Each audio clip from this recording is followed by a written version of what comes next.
मैं सासाराम के trauma centre के पास मौजूद हूं और यहां पर एक किशोर और एक किशोरी को इलाज कराने के लिए लाया गया है। इन्हें इलाज कराने के लिए यहाँ क्यों लाया गया है, पहले इन्हीं से बात कर जाने की कोशिश करते हैं कि आखिर कैसे चोट लगी है और इलाज कराने यहाँ पर क्यों लाना पड़ा है। बाबू एक चीज़ बताओ, अभी इलाज कराने के लिए आई हो यहाँ पर ट्रॉमा सेंटर में, कैसे चोट लगी है? पुलिस ने मारा है हमको। पुलिस मारी है? हाँ, क्यों? हम लोग जो गेट नहीं खोले थे, रात को 12 बज रहा था, उन लोग आई थी, गेट पीट रही थी, हम नहीं खोले थे, इसीलिए वो ताला तोड़ के छत पट्टी मारी थी हम लोग को। क्या चीज से मारा है? डंडा से मारा है? हाँ, डंडा से मारा है। कहाँ पर? पैर पर, पूरा सिर, सर पर भी, शरीर पर भी, सर पर भी। आखिर क्यों मारा? तुम लोग दरवाजा नहीं खोली इसलिए? हाँ, इसीलिए। पुलिस क्यों गई थी वहाँ पर?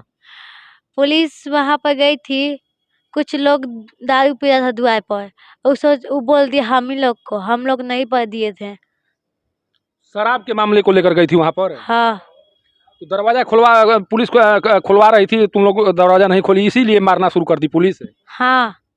और कोई दूसरा मामला नहीं है? ना, और कोई दूसरा मामला नहीं है।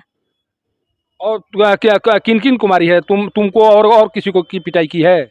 मेरे को और मेरे भाई को, मेरी बहन को, मेरी छोटी बहन को, मेरी मम्मी को, सबको पीटे हैं, और सर भी पीटे हैं मेरी मम्मी को। कौन सर? उनका नाम नहीं पता है। थाना वो पुलिस है वो भी? हाँ, हाँ, पुलिस है। देखिए, ये जो बच्ची बता रही है उसके अनुसार पुलिस के द्वारा इसे बर्बरता पूर्वक पीटा गया है। जिस तरह से बता रही है कि पैर के अलग अलग भागों में चोट के निशान है और इसी चोट के निशान के कारण ये इलाज कराने के लिए यहाँ पर आई हुई है। पैर में जिस तरह से पीटा गया है पुलिसकर्मियों के द्वारा और जो चोट के निशान उभरे हुए हैं, उसे देखकर आप भी दंग रह जाएंगे। और पुलिस अगर इस तरह की कार्य करती है तभी लोगों में गुस्सा पनपता है पुलिस के को लेकर। कारण कि अगर मान लीजिए किसी घर में कोई अभिभावक गलत काम करता है तो उसकी सज़ा बच्चों को क्यों मिले, और इसी तरह का कार्य शायद भानस पुलिस के द्वारा किया गया है। सोचिए कि घर में घुसकर पुलिस के द्वारा इन किशोरों को पीटा गया है। एक भाई भी आया हुआ है, इस किशोरी की भाई भी यहाँ पर आया हुआ है, जिसका इलाज अभी ट्रॉमा सेंटर में चल रहा है। उससे भी बात कर जानने की कोशिश करते हैं कि आखिर उसे चोट क्यों आई है।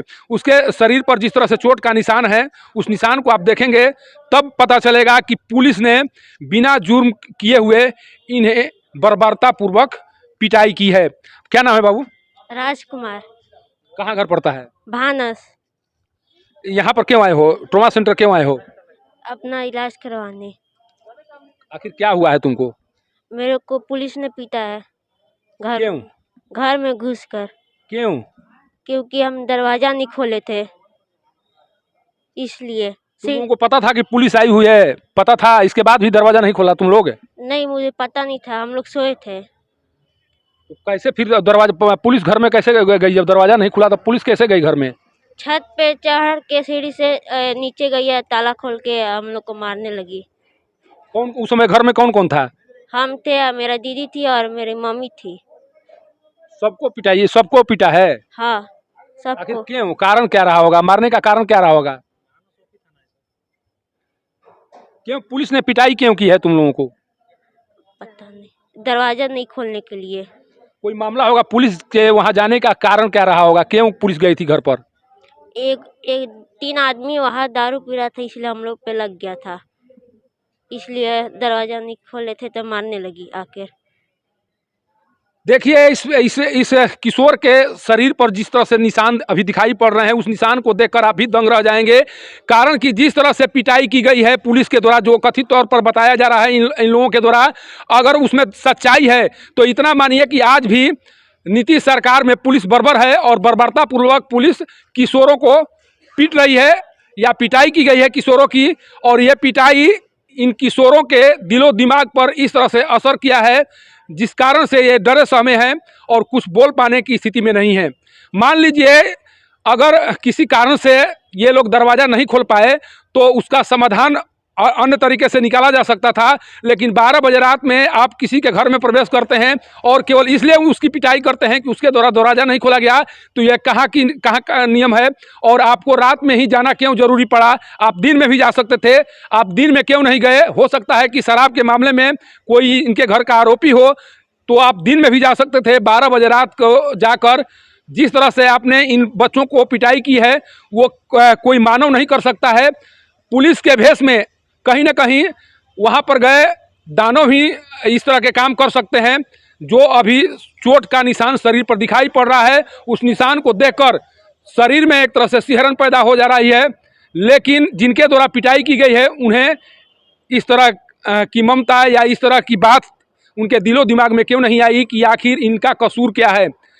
हो सकता है इनके माता पिता के स्तर से कोई गलती की गई होगी, लेकिन उनकी गलती की सज़ा इन्हें क्यों दी गई, ये सबसे बड़ा सवाल है। और जो एसपी विनीत जी हैं, आपको समझना चाहिए कि आपकी पुलिस रात में ही किसी के घर में रेड क्यों मारती है? अगर कोई दरवाज़ा नहीं खुलता है तो उसकी पिटाई इस तरह से क्यों करती है? आप पुलिस अधीक्षक हैं, आपके ऊपर भी जिम्मेवारी है, और आपके पुलिस के स्तर से इस तरह से अपनी जिम्मेवारियों का निर्वहन किया जाएगा तो इतना तय मानिए कि आपकी पुलिस अभी भी बर्बर है। और बर्बरतापूर्वक जिस तरह से उसके द्वारा कार्य किया जा रहा है, उसकी निंदा लगातार हो रही है। और ये निंदा तब तक होती रहेगी जब तक से आपकी पुलिस मानवता नहीं दिखाएगी। कोई भी मानवता के हिसाब से काम करने वाली पुलिस इस तरह से बर्बर पिटाई नहीं कर सकती है जिस तरह से दोनों किशोरों को पीटा गया है। अगर वाकई में जा रहा है उसमें सच्चाई है तो इतना तय मानिए कि अभी भी मानवता को शर्मसार कर देने वाली करतूत पुलिस के स्तर से किया जा रहा है।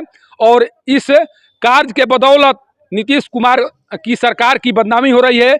और बदनामी होने के कारण लगातार नीतीश कुमार के पुलिसिय कार्रवाई पर सवाल खड़ा हो रहे हैं। और ये सवाल तब तक खड़ा होते रहेंगे जब तक से इस तरह के किशोरों की पिटाई होती रहेगी।